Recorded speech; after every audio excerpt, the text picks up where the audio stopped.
Known to many as the radiant Lily Munster, Yvonne DiCarlo was pushed by her mother in the entertainment world. But when the troubles of Hollywood came for her, her mother abandoned her to face it all alone.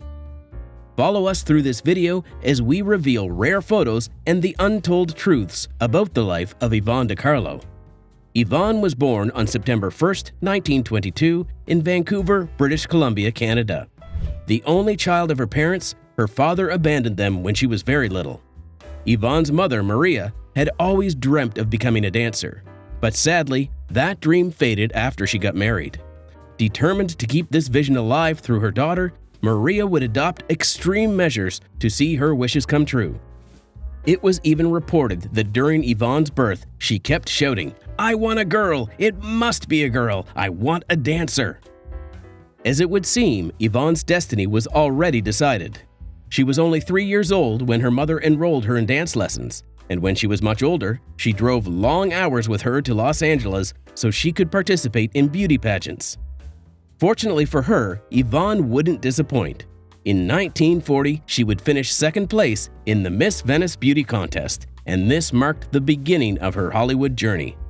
At the beauty contest, an agent would spot little Yvonne out and encourage her to audition for a chorus line part at the Earl Carroll Theatre. Although that did not go as planned, as the producer tried to take advantage of her, Yvonne still would not give up, as she was already infected with her mother's obsession. So, independently, she made a living dancing in Hollywood nightclubs until she got a contract with Paramount Pictures. The contract paid $60 every week and also had her in a handful of movies, including Rhythm Parade, The Crystal Ball, and For Whom the Bell Tolls. DiCarlo was slowly building her way up, and it won't be long now before the pieces started falling into the perfect places for her. She had her breakthrough in 1945 in the Western drama Salome, where she danced. Yvonne hit international milestones with her feature in the 1954 biblical film The Ten Commandments, for which she earned a Laurel Award. She is also fondly remembered for her role as Lily Munster in the American sitcom The Munsters. This series was unique for its time, portraying a family of friendly monsters who saw themselves as completely normal, and who were often puzzled by the frightened reactions of their human neighbors. DiCarlo's character, Lily, was the elegant, caring, and sometimes the most sensible member of the family, serving as the glue that held the quirky characters together. The cultural impact of the sitcom, being one of the first to mix comedy and horror, coupled with nostalgia from audiences, further cements her role in viewers' memories. But DiCarlo lived a very troubled life, which was well hidden by her alluring smile and captivating dance steps. It was not until the release of her autobiography that most of her secret battles were revealed. Yvonne had very little to say about becoming a dancer. Her mother had already decided that part of her life even before she was born. But when the troubles came, she would be the one to bear them alone. The actress was arrested, sexually harassed, and intimidated by the people she worked with and for. She recounts her very first experience with Hollywood and how the director would ask to examine her upper region as part of the audition requirements. Disgusted and frustrated, DiCarlo left with her mother as they continued their search for greener pastures in the industry. She was finally able to get work at the Florentine Gardens nightclub as a dancer. But this did not end well. Yvonne had only been dancing for a few months before she was arrested and deported back to Canada. She was only permitted to re-enter the country after her Florentine Gardens boss, Nils Granlund, sent a telegram to the immigration office promising to provide permanent employment and sponsorship to her. But this was it. Yvonne was done living her mother's life. She would soon quit her job as a dancer and set her eyes on a life on the screens. But that life also started with a huge scandal.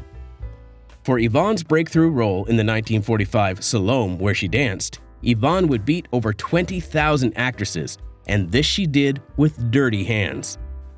Rumors had it that she liaised with a few Royal Canadian Air Force pilots, and they campaigned for her, parading her as their favorite pin-up girl. This gave the actress the advantage she needed to convince her judges at the audition, and so she won the role. And that's not the end of the scandals in her life. All her life, Yvonne was only able to tie the knot once, but she was in as many as 22 failed relationships. During her time with Paramount, Yvonne started a forbidden romance with film director Billy Wilder. She described him as the first big love of her life. But their union, unfortunately, was short-lived. Wilder at the time was married, but he was separated from his wife, so he lived with Yvonne in a rented house. Their love ended when he left her for actress Doris Dowling. Her next shot at love was with Hollywood billionaire Howard Hughes. They met at a night party in Vancouver. Hughes was charmed by her beauty, and he told her that he had flown from Los Angeles just to meet her outside Hollywood. According to Yvonne, she only accepted his proposal out of pity. Hughes looked lanky, underfed, and remarkably sad, she said. They started dating the following day, but there was very little chance that a relationship like this would last. However, Howard did try to keep the love going with his money, but at the same time, he demanded that their love be kept a secret. Even though Yvonne wanted marriage, he was never willing to commit.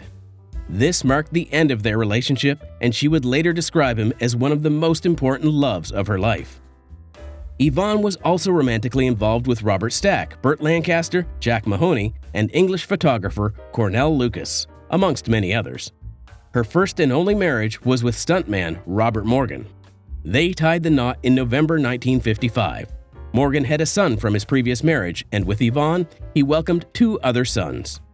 Their marriage ended after Robert was involved in an unfortunate stunt accident that almost had him permanently disabled. Their love turned sour during his days in the wheelchair, and Yvonne divorced him in 1973, citing irreconcilable differences. While Yvonne is well known for her work in the acting industry, she also dabbled in music when acting was not so flourishing. She discovered her talent for singing after she was featured in various musicals such as the 1947 Slave Girl and Salome, where she danced. One of her most remarkable musical performances was in the 1951 film Meet Me at the Fair.